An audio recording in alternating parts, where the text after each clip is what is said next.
ನಮಸ್ತೆ.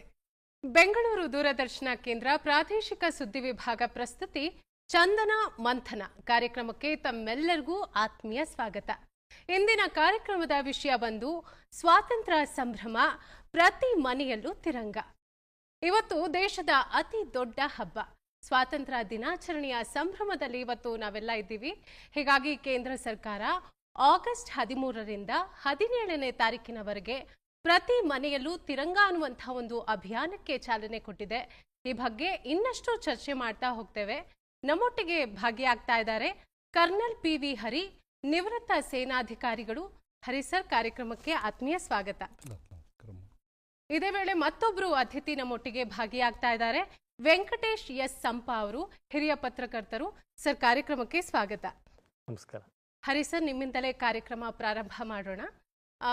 ಮುಖ್ಯವಾಗಿ ಕೇಂದ್ರ ಸರ್ಕಾರದಿಂದ ಪ್ರತಿ ಮನೆಯಲ್ಲೂ ತಿರಂಗ ಅನ್ನುವಂತಹ ಒಂದು ಅಭಿಯಾನಕ್ಕೆ ಚಾಲನೆ ಸಿಗಲಾಗಿದೆ. ಈ ಅಭಿಯಾನದ ಮುಖ್ಯ ಆಶಯದ ಬಗ್ಗೆ ನಮಗೆ ತಿಳಿಸ್ಕೊಡೋದಾದ್ರೆ ಸರ್. ಫಸ್ಟ್ಲಿ ಇವತ್ತಿನ ಸ್ವಾತಂತ್ರ್ಯ ದಿನಾಚರಣೆ 80ನೇ ದಿನಾಚರಣೆ ಅಂಗವಾಗಿ ನಿಮ್ಮೆಲ್ಲರಿಗೂ ನನ್ನ ಆರ್ಥಿಕ ಶುಭಾಶಯಗಳು. ಇದು ದೊಡ್ಡ ಒಂದು ಸಂಭ್ರಮದ ದಿನ. ಇದು ಈ ದಿವಸದಂತೂ ಈಗ ಏನು ನಮ್ಮ ಕೇಂದ್ರ ಸರ್ಕಾರ ತಿರಂಗ ಹರ್ ಘರ್ ಮೇ ತಿರಂಗ ಯಾತ್ರೆ ಇದೆ, ಇದು ಬಹಳ ಅರ್ಥಪೂರ್ಣವಾದ ಒಂದು ಕಾರ್ಯಕ್ರಮ. ಇದರ ಉದ್ದೇಶ ಮೇಯ್ನ್ಲಿ ಏನು ಅಂತ ಹೇಳಿದರೆ, ನಾವು ವಿಭಿನ್ನ ಭಾಷೆಗಳಲ್ಲಿ ಇರ್ಬೋದು, ಬೇರೆ ಬೇರೆ ಜಾತಿ ಧರ್ಮಗಳಲ್ಲಿ ಇದ್ದಿರ್ಬೋದು, ಬೇರೆ ಬೇರೆ ಪ್ರಾಂತ್ಯಗಳಲ್ಲಿ ಇರ್ಬೋದು, ನಾವೆಲ್ಲ ಒಂದೇ ಅಂತ ಒಂದು ಸೂಚನೆ, ಒಂದು ಹೆಮ್ಮೆ, ಒಂದು ಜವಾಬ್ದಾರಿ, ರಾಷ್ಟ್ರದ ಬಗ್ಗೆ ಒಂದು ಜವಾಬ್ದಾರಿ ಬಗ್ಗೆ ಒಂದು ನೆನಪಿಸುವುದು, ಮತ್ತು ಅದರ ಬಗ್ಗೆ ಒಂದು ಗೌರವ ಪ್ರೈಡ್ ತಗೊಳ್ಳೋದು ಇದರ ಉದ್ದೇಶ. ಇದರಲ್ಲಿ ನಾನು ಹೇಳಿದ ಹಾಗೆ ಈ ನೆಲದಲ್ಲಿ ಈ ಪರ್ಯಾಯ ದ್ವೀಪ ಇದು. ಈ ಪರ್ಯಾಯ ದ್ವೀಪದಲ್ಲಿ ಭಾರತದಂಥ ಒಂದು ಮಹಾನ್ ದೇಶದಲ್ಲಿ ಹುಟ್ಟಿದ ಪ್ರತಿಯೊಬ್ಬನಿಗೂ ತಮ್ಮ ಧ್ವಜದ ಬಗ್ಗೆ, ತಮ್ಮ ತಿರಂಗದ ಬಗ್ಗೆ ಅಭಿಮಾನ ಇರಲೇಬೇಕು. ಅದು ಈ ದೇಶದ, ಈ ಪ್ರಪಂಚದ ಪ್ರತಿ ರಾಷ್ಟ್ರದಲ್ಲೂ ಅವರವರ ಧ್ವಜಕ್ಕೆ ಅವರವರು ಇದಿದೆ. ನೀವು ಈ ಧ್ವಜಕ್ಕೆ ಬಹಳ ಮಹತ್ವ ಇದೆ.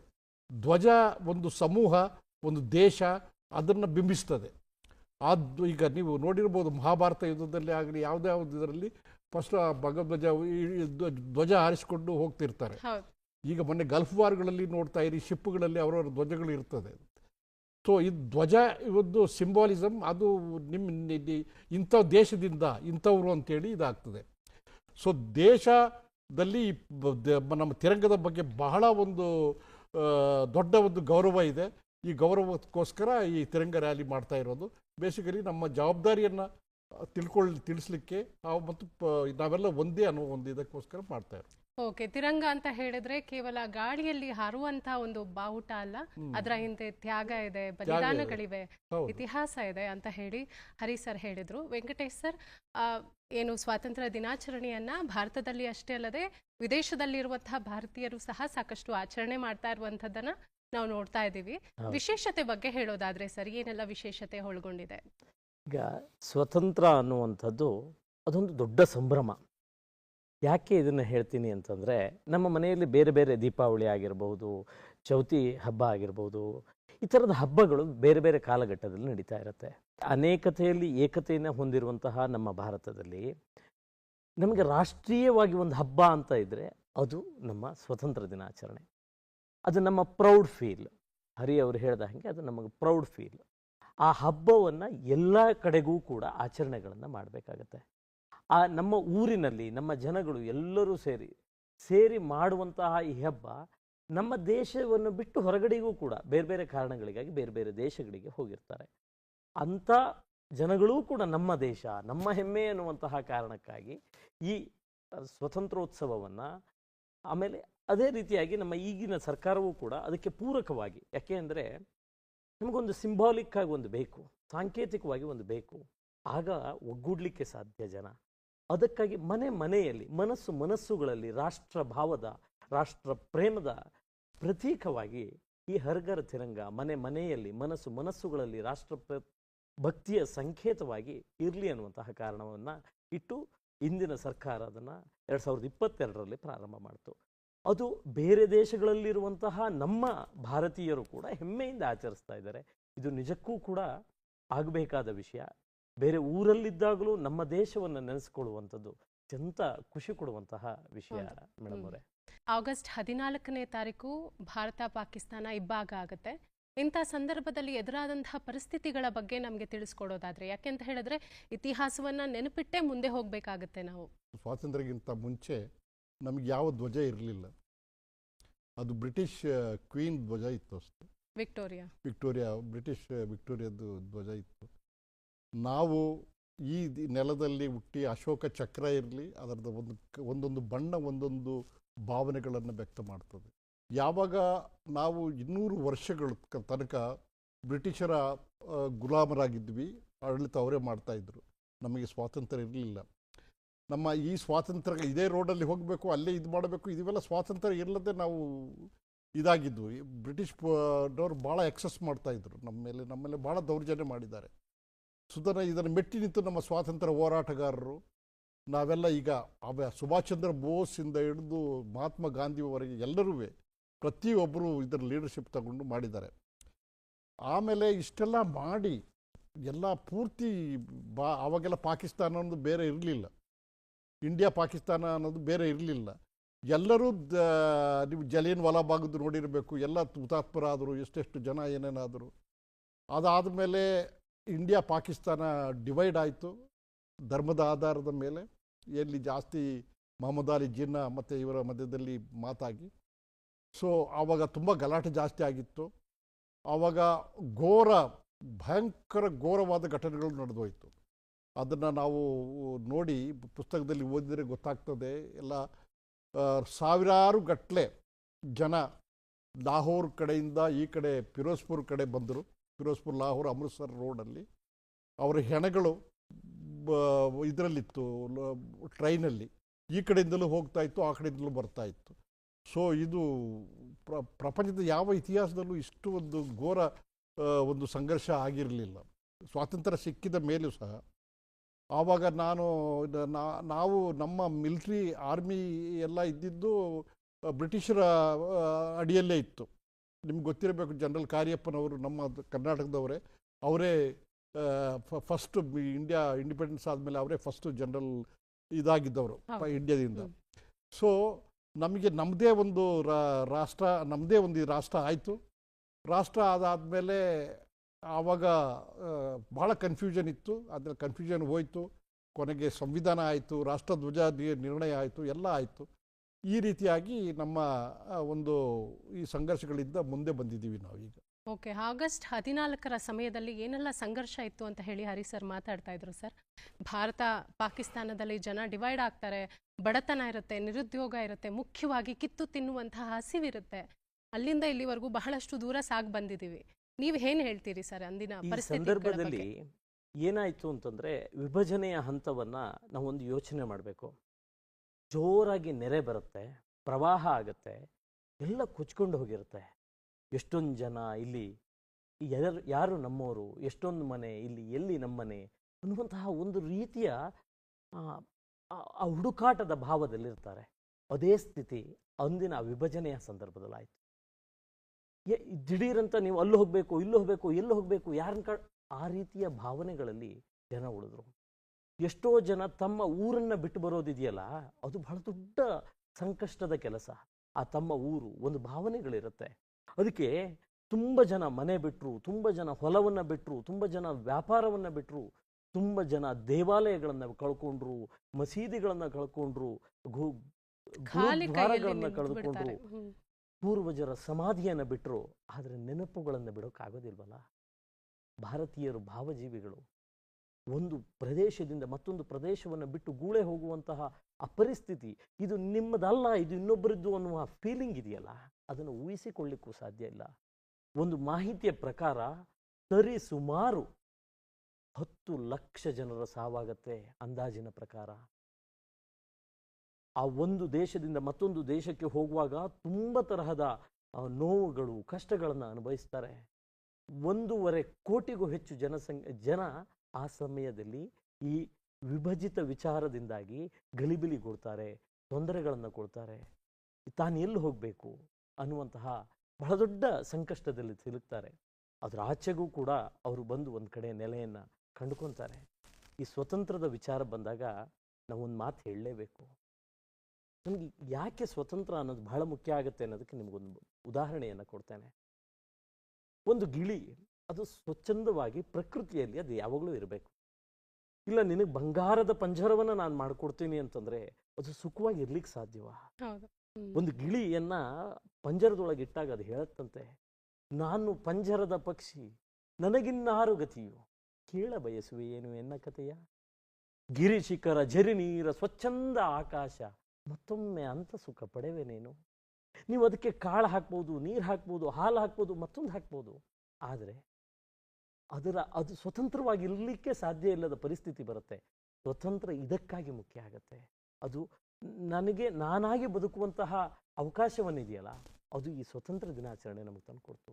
ಎಷ್ಟೋ ಜನರ ಬಲಿದಾನ ಇದೆ, ಎಷ್ಟೋ ಜನರ ಆ ಸಂಘರ್ಷಗಳಿದೆ, ಎಷ್ಟೋ ಜನರ ನಿದ್ದೆ ಇಲ್ಲದ ರಾತ್ರಿಗಳಿವೆ. ಅದನ್ನು ನಾವು ಇವತ್ತು ಅನುಭವಿಸ್ತಾ ಇದ್ದೇವೆ. ಹಾಗಾಗಿ ಇವತ್ತಿನ ಈ ಸ್ವತಂತ್ರ ದಿನಾಚರಣೆ ಇದು ಕೇವಲ ಆಚರಣೆಯಲ್ಲ, ನಾವು ಮುಂದೆ ಹೆಜ್ಜೆ ಇಡಬೇಕಾದ ರೀತಿ ನೀತಿಗಳನ್ನು ನಮಗೆ ಎಚ್ಚರಿಸ್ತಾ ಇದೆ.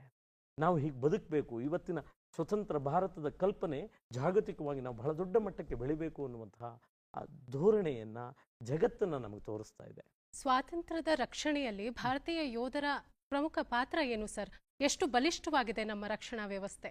ನಾವು ಎಷ್ಟು ಬಲಿಷ್ಠ ಅಂತೇಳಿ ನಿಮಗೆ ಗೊತ್ತಾಗಬೇಕಾದ್ರೆ ಆಪರೇಷನ್ ಸಿಂಧೂರಿಗೆ ಮೊನ್ನೆ ನಡೀತು.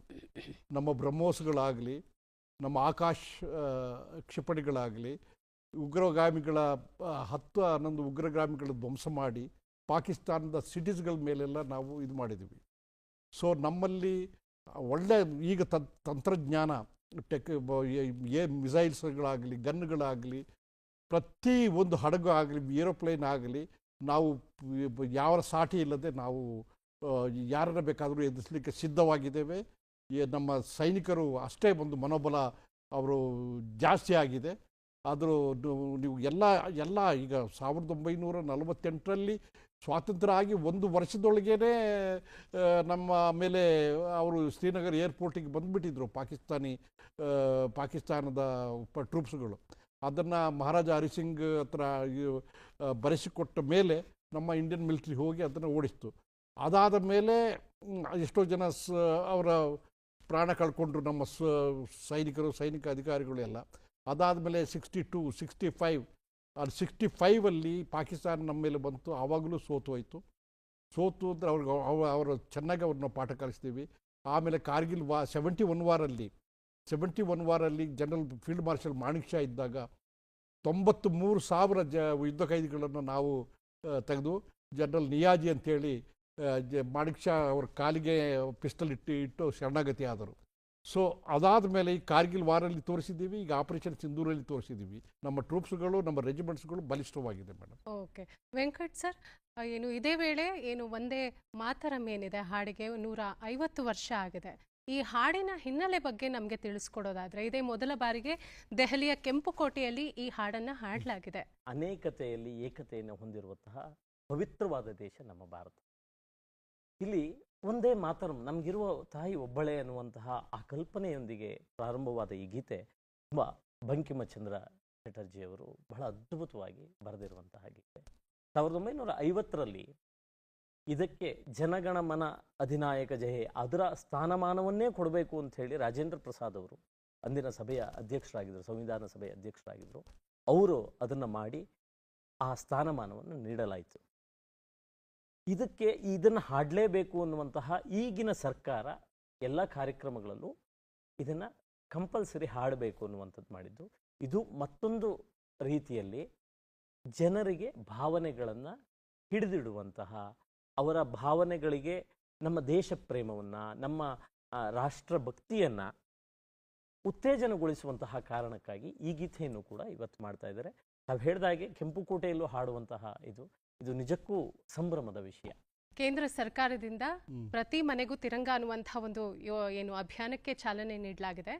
ಇಲ್ಲಿ ಧ್ವಜ ಸಂಹಿತೆ ಬಗ್ಗೆ ತಿಳಿದುಕೊಳ್ಬೇಕಾದಂತಹ ಒಂದು ಅಗತ್ಯ ಇರುತ್ತೆ. ಹೇಗೆ ನಿರ್ವಹಿಸಬಹುದು ಸರ್ ಒಂದು ಧ್ವಜವನ್ನ? ನಾವು ಆಗಸ್ಟ್ 15ರಂದು ನಾವು ಧ್ವಜಾರೋಹಣ ಮಾಡ್ತೀವಿ.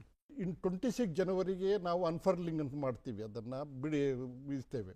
ಅದರ ಅರ್ಥ ಧ್ವಜ ಸ್ತಂಭದ ಕೆಳಗೆ ನಮ್ಮ ರಾಷ್ಟ್ರಧ್ವಜವನ್ನು ಹೂವು ಒಳಗೆ ಇಟ್ಟು ಇದು ಮಾಡ್ತಾರೆ.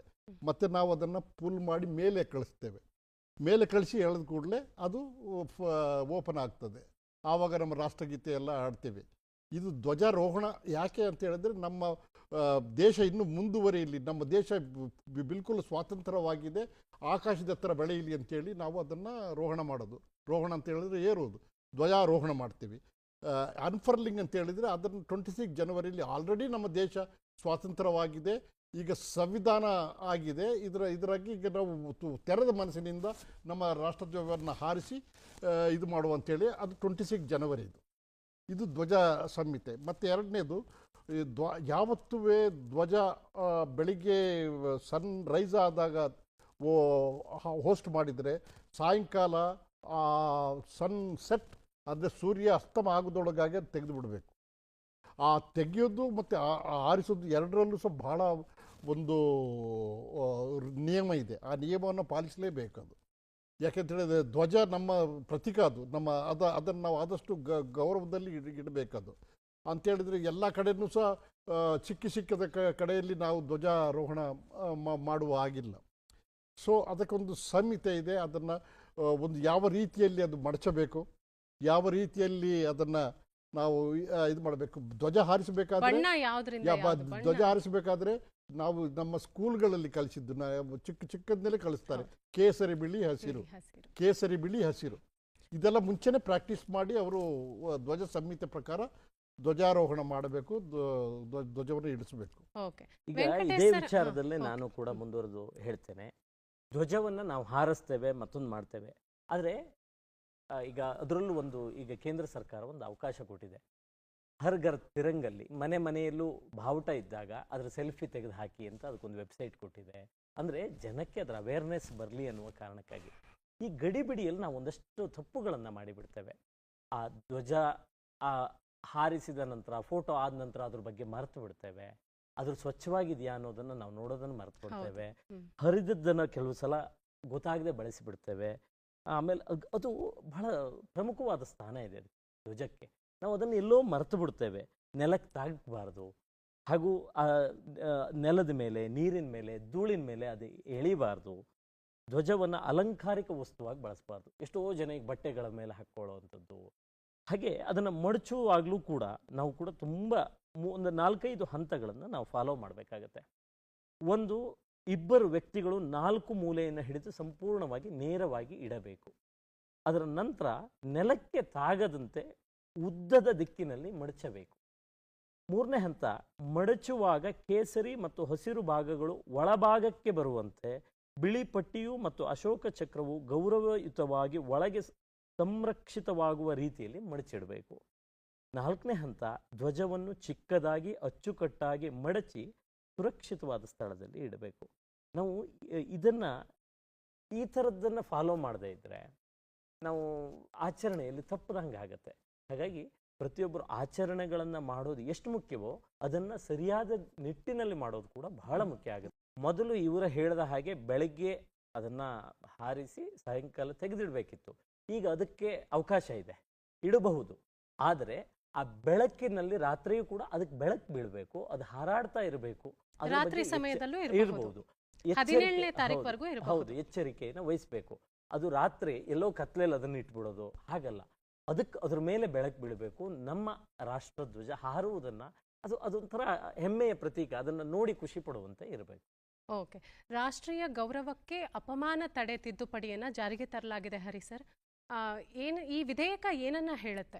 ವಿಧೇಯಕ ಏನು ಅಂದರೆ, ನಮ್ಮ ರಾಷ್ಟ್ರಧ್ವಜ ಆಗಲಿ, ನಮ್ಮ ರಾಷ್ಟ್ರಗೀತೆ ಆಗಲಿ, ಮತ್ತು ಈ ಒಂದೇ ಮಾತರಂ ಆಗಲಿ, ಇದರ ಬಗ್ಗೆ ಅವಹೇಳನ ಮಾಡಿಕೊಂಡು ಇಲ್ಲ ಇದಕ್ಕೆ ಅಪಮಾನ ಮಾಡಿಕೊಂಡು ಯಾರಾದರೂ ಇದ್ದರೆ ಅವರಿಗೆ 3 ವರ್ಷ ಶಿಕ್ಷೆ ಕೊಡಬೇಕಂತೇಳಿ ರಾಷ್ಟ್ರಪತಿಗಳು ಹಾಕಿದ್ದಾರೆ. ಅದು ಬಹಳ ಮುಖ್ಯ. ಇದು ಯಾಕೆಂತೇಳಿದರೆ ನಮ್ಮ ದೇಶದಲ್ಲಿ ನಾವು ತಿಳ್ಕೊಂಡಿದ್ದೀವಿ, ಇದಕ್ಕೆ ನನ್ನಿಂದ ಇದರಿಂದ ಏನು ಪ್ರಾಫಿಟ್ ಇದೆ ಅಂತೇಳಿ ಜನ ತಿಳ್ಕೊಳ್ತಾರೆ. ಅದು ಆಗಲ್ಲ. ನಾವು ರಾಷ್ಟ್ರಗೀತೆ ಆಡಬೇಕಾದ್ರೆ ಎದ್ದು ನಿಲ್ಲಲೇಬೇಕು.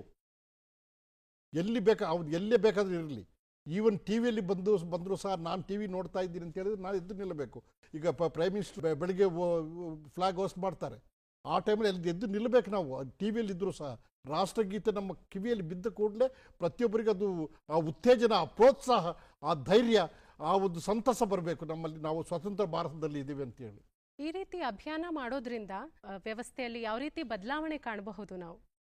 3 ಸಾಗರ 100 ಮಂದಿರ ದೈವ ಸಾಸಿರವಿದ್ದರೆ, ಗಂಗೆ ಇದ್ದರೆ ತುಂಗೆ ಇದ್ದರೆ ಗಿರಿ ಹಿಮಾಲಯವಿದ್ದರೆ, ವೇದ ಇದ್ದರೆ ಶಾಸ್ತ್ರವಿದ್ದರೆ ಘನ ಪರಂಪರೆ ಇದ್ದರೆ ಏನು ಸಾರ್ಥಕ, ಮನೆಯ ಮಕ್ಕಳೇ ಮಲಗಿ ನಿದ್ರಿಸುತ್ತಿದ್ದರೆ. ಈ ವಿಚಾರ ನಾನು ಯಾಕೆ ಹೇಳ್ತೀನಿ ಅಂದರೆ, ನಾನು ಎಷ್ಟೋ ಶಕ್ತಿಗಳಿರ್ಬೋದು, ನಾನು ಶ್ರೀಮಂತನಾಗಿರ್ಬೋದು, ಅಥವಾ ಬೇರೆ ಬೇರೆ ಬಲಾಢ್ಯ ಶಕ್ತಿ ಇರಬಹುದು, ಜಾತಿ ಧರ್ಮದ ವಿಚಾರಗಳಲ್ಲಿ ನಾನು ಬಹಳ ಸ್ಟ್ರಾಂಗು ಅನ್ನುವಂತಹ ಮನೋಭಾವನೆಗಳಿರ್ಬೋದು, ಆದರೆ ನನ್ನ ದೇಶ, ನನ್ನ ಜನ, ನನ್ನ ಪ್ರೀತಿ, ನನ್ನ ಊರು ಅನ್ನುವ ಪ್ರೀತಿಯೇ ಇಲ್ಲದೆ ಇದ್ದರೆ ಏನು ಸಾರ್ಥಕ, ಮನೆಯ ಮಕ್ಕಳೇ ಮಲಗಿ ನಿದ್ರಿಸುತ್ತಿದ್ದರೆ. ಇದನ್ನ 2 ವಿಭಾಗಗಳಲ್ಲಿ ನಾವು ನೋಡಬೇಕು. ಒಂದು, ಆತನಿಗೆ ಜಾಗೃತಿಯನ್ನು ಮೂಡಿಸುವಂಥದ್ದು, ನನ್ನ ದೇಶ, ನನ್ನ ಜನ, ನನ್ನ ಬಾವುಟ, ನನ್ನ ರಾಷ್ಟ್ರ ಭಕ್ತಿಯನ್ನು ಬೆಳೆಸೋದು. ಇದು ಎಲ್ಲೋ ಒಂದು ಕಡೆ ತಪ್ಪಿದಾಗ ಕಾನೂನಿನ ಮೂಲಕ ಹೆದರಿಸೋದು. ಹೌದು, ಎರಡೂ ಕೂಡ ಮುಖ್ಯ ಆಗುತ್ತೆ. ಈ ನಿಟ್ಟಿನಲ್ಲಿ ಸರ್ಕಾರ ಮಾಡುವಂಥದ್ದು ಒಂದು ಕಡೆ ಅಭಿಯಾನವನ್ನು ಮಾಡ್ತಾ ಇದೆ. ಮನೆಯಲ್ಲಿ ಮನಸ್ಸುಗಳಲ್ಲಿ ಬಾವುಟ ಹಾರಿಸೋದು ಒಂದೇ ಅಲ್ಲ, ಮನಸ್ಸಿನಲ್ಲಿ ರಾಷ್ಟ್ರ ಭಾವವನ್ನು ಮನೆಯಿಂದಲೇ ಬಿತ್ತಲಿ ದೇಶ ಪ್ರೇಮ ಅಂತ. ಯಾಕೆ ಅಂದ್ರೆ ಮಕ್ಕಳುಗಳನ್ನ ನಾವು ಹೇಗೆ, ಈಗ ದೊಡ್ಡವ್ರನ್ನ ನೋಡಿ ಮಕ್ಕಳು ಕಲಿತಾರೆ, ಇಂದಿನ ಮಕ್ಕಳೇ ನಾಳೆಯ ಪ್ರಜೆ. ಅವರಿಗೆ ಇವೆಲ್ಲವೂ ಕೂಡ ಅಭ್ಯಾಸ ಆಗ್ಬೇಕಲ್ಲ. ಅಭ್ಯಾಸ ಆಗದೆ ಹೇಗೆ? ನಮ್ಮ ಸುತ್ತಮುತ್ತ ಆ ಥರದ ವಾತಾವರಣಗಳಿದ್ದಾಗ ಅದು ಸಾಧ್ಯ ಆಗುತ್ತೆ. ಆ ನಿಟ್ಟಿನಲ್ಲಿ ಈ ಥರದ ಅಭಿಯಾನಗಳಾಗ್ತಾ ಇದೆ. ಈಗ ಇತ್ತೀಚೆಗಿನ ಸರ್ಕಾರ ಅದನ್ನು ಬಹಳ, ಈ ಥರದ ಅಭಿಯಾನವನ್ನು ತುಂಬ ಚೆನ್ನಾಗಿ ಮಾಡ್ತಾ ಇದೆ. ಮನಸ್ಸಿಗೆ ಮುಟ್ಟುವ ರೀತಿಯಲ್ಲಿ ಎಲ್ಲೆಲ್ಲಿ ಸಾಧ್ಯವೋ ಅಲ್ಲಲ್ಲಿ ಮಾಡ್ತಾ ಇದೆ. ನಮ್ಮ ಜನರು ಕೂಡ ಅಷ್ಟೇ, ತುಂಬ ಖುಷಿಯಾಗುತ್ತೆ ಈ ಅಭಿಯಾನದಲ್ಲಿ ಹೆಂಗೆ ಪಾಲ್ಗೊಂಡಿದ್ದಾರೆ ಅನ್ನೋದನ್ನು ತಮಗೆ ಹೇಳಲಿಕ್ಕೆ ಇಷ್ಟಪಡ್ತೀನಿ. ವಿದ್ಯಾರ್ಥಿಗಳು ಅವರ ಪಾಠಗಳಲ್ಲಿ ಅದನ್ನು ಬಳಸ್ತಾ ಇದ್ದಾರೆ. ಆ ಕೇಸರಿ ಬಿಳಿ ಹಸಿರಿನ ಮಹತ್ವವನ್ನು ಖುಷಿಯಿಂದ ಇದು ಮಾಡ್ತಾರೆ, ಮೆರವಣಿಗೆಗಳನ್ನು ಮಾಡ್ತಾರೆ. ಮಹಿಳೆಯರು ರಂಗೋಲಿಗಳಲ್ಲಿ ಅದನ್ನು ಬಿಡಿಸ್ತಾರೆ. ರೈತರುಗಳು ತಮ್ಮ ಬೆಳೆಗಳಲ್ಲಿ ಆ ಕಲರ್ ಬರೋ ಹಾಗೆ ನೋಡ್ಕೊತಾರೆ. ಇದಕ್ಕೆ ಹಬ್ಬ ಅಂತ ಕರೆಯೋದು. ನಾನು ಚಿಕ್ಕಂದಿನಲ್ಲಿ ಓದ್ತಾ ಇರಬೇಕಾದ್ರೆ ಮೇಡಮ್, ಸ್ಕೂಲಲ್ಲಿ ಇದ್ಕೊಂಡು ನೋಡ್ತಾ ಇದ್ದೆ. ನಮ್ಮ ಊರು ಮೂಡಿಗೆರೆ ಅಂತ, ಅಲ್ಲಿ ಪೂರ್ತಿ ಮಹಾತ್ಮ ಗಾಂಧಿ ರೋಡ್ ಎಲ್ಲ ಪೂರ್ತಿ ಪ್ರತಿಯೊಂದು ಅಂಗಡಿಗಳಲ್ಲಿ ಎಲ್ಲ ಸ್ವಾತಂತ್ರ್ಯ ಹೋರಾಟಗಾರರ, ಮಹಾತ್ಮ ಗಾಂಧಿ, ನೆಹರು ಅವರು, ಸುಭಾಷ್ ಚಂದ್ರ ಬೋಸ್ ಎಲ್ಲರ ಫೋಟೋ ಇಟ್ಟಿದ್ದಾರೆ. ಅದಕ್ಕೆ ಪ್ರಾಪರ್ ಡೆಕೋರೇಷನ್ ಆಗಿರ್ತದೆ, ಹೂ ಮಲೆ ಹಾಕಿರ್ತಾರೆ.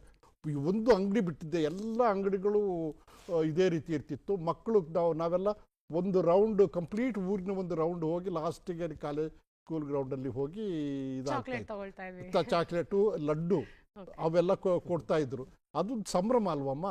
ಈಗ ಎಲ್ಲ ಒಂದು ಕಮ್ಯುನಿಟಿಯಲ್ಲಿ, ಎಲ್ಲ ಲೇಔಟ್ಗಳಲ್ಲಿ, ಎಲ್ಲ ಜಾಗದಲ್ಲಿ ಮಾಡ್ತಾ ಇದ್ದಾರೆ. ಸೊ ಎಲ್ಲರೂ ಇದಕ್ಕೆ ಭಾಗವಹಿಸೋದು ಬಹಳ ಒಳ್ಳೆ ವಿಷಯ. ಅದು ಅವಾಗ ನಮ್ಮತನ ಅಂತ ಗೊತ್ತಾಗ್ತದೆ. ಅದು ನಮ್ಮ ಯುವ ಪೀಳಿಗೆ ಯಾವ ರೀತಿಯಾಗಿ ಒಂದು ದೇಶದ ಅಭಿವೃದ್ಧಿಯಲ್ಲಿ ಪಾಲ್ಗೊಳ್ಳಬಹುದು ಅಂತ ಹೇಳೋದಾದ್ರೆ ವೆಂಕಟ್ ಸರ್, ಇವತ್ತಿನ ದಿವಸದಲ್ಲಿ it is a generation of Gen Z ಅಂತೆಲ್ಲ ನಾವು ಕರಿತೇವೆ. ಇದರಲ್ಲಿ ಯಾವತ್ತೂ ಅಷ್ಟೇ ಹಳೆ ಬೇರು ಹೊಸ ಚಿಗುರು ಕೂಡಿರಲು ಮರ ಸೊಗಸು. ಹೌದು, ಜಾಗತೀಕರಣದ ನಂತರದ ಕಾಲಘಟ್ಟದಲ್ಲಿ ಇಡೀ ವಿಶ್ವ ಭಾರತವನ್ನು ನೋಡುವಂತಹ ಒಂದು ಉಚ್ಛ್ರಾಯ ಸ್ಥಿತಿಯಲ್ಲಿದೆ. ಹಾಗಿರುವಾಗ ನಾವು ಏನೇನು ಮಾಡಲಿಕ್ಕೆ ಸಾಧ್ಯ? ಯುವ ಜನರು ಎಲ್ಲ ಕ್ಷೇತ್ರಗಳಲ್ಲಿಯೂ ಬಹಳ ದೊಡ್ಡ ಮಟ್ಟದ ಸಾಧನೆ ಮಾಡ್ತಾ ಇದ್ದಾರೆ. ಇದನ್ನೆಲ್ಲವನ್ನೂ ಪರಿಪೂರ್ಣತೆಯ ಕಡೆ ತೆಗೆದುಕೊಂಡು ಹೋಗೋದು ಹೇಗೆ? ಈ ನಿಟ್ಟಿನಲ್ಲಿ ಇಂದಿನ ಯುವಕರುಗಳು ಬದ್ಧತೆಯಿಂದ ವರ್ತಿಸಬೇಕಾಗಿದೆ. ಇತ್ತೀಚೆಗೆ ಕೆಲವು ಕಡೆ ವ್ಯಸನಗಳಿಗೂ ಕೂಡ ಯುವಕರುಗಳು ಹೋಗ್ತಾ ಇದ್ದಾರೆ. ಇದು ನಿಲ್ಲಿಸಲೇಬೇಕಾದ ಅನಿವಾರ್ಯತೆ ಇದೆ. ಇದು ಅಷ್ಟೇ, 2 ರೀತಿಯಲ್ಲಿ ಆಗಬೇಕು. ಒಂದು ಜಾಗೃತಾವಸ್ಥೆಯಿಂದ, ಜನಜಾಗೃತಿ ಮಾಡೋದ್ರಿಂದ, ಇನ್ನೊಂದು ಈ ಥರದ ಕಾನೂನಿನ ಮೂಲಕ. ಇಂದಿನ ಯುವ ಜನತೆಯನ್ನು ಬಲಿಷ್ಠರನ್ನಾಗಿ ಮಾಡಿದ್ರು ಮಾತ್ರ ದೇಶ ಬಹಳ ದೊಡ್ಡ ಮಟ್ಟ ಬೆಳೀಲಿಕ್ಕೆ ಸಾಧ್ಯ. ಅದೇ ನಿಟ್ಟಿನಲ್ಲಿ ಪ್ರಯತ್ನವನ್ನು ಇಂದಿನ ಸರ್ಕಾರಗಳು ಕೂಡ ಮಾಡ್ತಾ ಇದೆ. ಅದರ ವೇಗ ಇನ್ನೂ ಹೆಚ್ಚಾಗಬೇಕು ಅನ್ನುವಂಥದ್ದು ಒಂದು ಧೋರಣೆ. ಆದರೆ ಸರ್ಕಾರಗಳು ಮಾಡ್ತಾ ಇದೆ. ಯಾಕೆ ಅಂದರೆ ಬೇಕಾದಂತಹ ಎಲ್ಲ ದೊಡ್ಡ ಬೇರೆ ಬೇರೆ ದೇಶಗಳಲ್ಲಿ ಪ್ರತಿನಿಧಿಸುವಂತಹ ಆಟೋಟಗಳಿಗೆ ಏನೇನು ಪ್ರೋತ್ಸಾಹಗಳು ಬೇಕೋ ಸರ್ಕಾರ ಕೊಡ್ತಾ ಇದೆ. ಆಮೇಲೆ ಈ ಥರದ ವ್ಯಸನಗಳಿಗೆ ಹೋಗುವಂತಹ ಯುವಕರುಗಳನ್ನು ಅದ್ರ ವ್ಯಸನ ಮುಕ್ತರನ್ನಾಗಿ ಮಾಡಲಿಕ್ಕೆ ಏನೇನು ಬೇಕು ಅನ್ನೋದನ್ನು ಮಾಡ್ತಾ ಇದೆ. ಅದರಲ್ಲಿ ಇನ್ನು ವೇಗ ಪಡ್ಕೊಳ್ಬೇಕಾಗಿದೆ. ಯುವಕರುಗಳು ಅದಕ್ಕೆ ತೊಡಕೋಬೇಕಾಗಿದೆ. ತೊಡಗಿಕೊಂಡಾಗ ಮಾತ್ರ ಭವ್ಯ ಭಾರತದ ಕಲ್ಪನೆ ಇನ್ನೂ ಉಚ್ಛ್ರಾಯ ಸ್ಥಿತಿಗೆ ಹೋಗಲಿಕ್ಕೆ ಸಾಧ್ಯ. ಸರ್, ಕಾರ್ಯಕ್ರಮದಲ್ಲಿ ಭಾಗಿಯಾಗಿ ಸಾಕಷ್ಟು ಮಾಹಿತಿಯನ್ನ ನಮಗೆ ತಿಳಿಸ್ಕೊಟ್ರಿ. ಧನ್ಯವಾದ ಸರ್. ಧನ್ಯವಾದ. ಇದಾಗಿತ್ತು ಚಂದನ ಮಂಥನ ಕಾರ್ಯಕ್ರಮದ ವಿಷಯ. ಮನೆಯೇ ಮೊದಲ ಪಾಠಶಾಲೆ. ಹೀಗಾಗಿ ಕೇಂದ್ರ ಸರ್ಕಾರ ಮನೆಯಿಂದಲೇ ದೇಶ ಪ್ರೇಮವನ್ನು ಹಬ್ಬಿಸಲಿಕ್ಕೆ ಈ ಒಂದು ಅಭಿಯಾನಕ್ಕೆ ಚಾಲನೆ ಕೊಟ್ಟಿದೆ. ಆಗಸ್ಟ್ 17ರವರೆಗೆ ಈ ಅಭಿಯಾನ ಇರಲಿದ್ದು ಎಲ್ಲರೂ ಜವಾಬ್ದಾರಿಯುತವಾಗಿ ಭಾಗಿಯಾಗೋಣ ಅಂತ ಹೇಳ್ತಾ ಇವತ್ತಿನ ಕಾರ್ಯಕ್ರಮವನ್ನು ಮುಕ್ತಾಯ ಮಾಡ್ತಾ ಇದ್ದೀವಿ. ಸತ್ಯ ಸಮರ್ಥ ಸಂಪೂರ್ಣ ಸುದ್ದಿಗಾಗಿ ನೋಡ್ತಾ ಇರಿ ಚಂದನ ವಾರ್ತೆ. ನಮ್ಮ ಈ ಚಂದನ ಮಂಥನ ಕಾರ್ಯಕ್ರಮವನ್ನು ನೀವು ಡಿಡಿ ನ್ಯೂಸ್ ಚಂದನ ಯೂಟ್ಯೂಬ್ ವಾಹಿನಿ, ಎಕ್ಸ್ ಖಾತೆ, ಯೂಟ್ಯೂಬ್, ಫೇಸ್ಬುಕ್ ಮೂಲಕವೂ ವೀಕ್ಷಣೆ ಮಾಡಬಹುದು.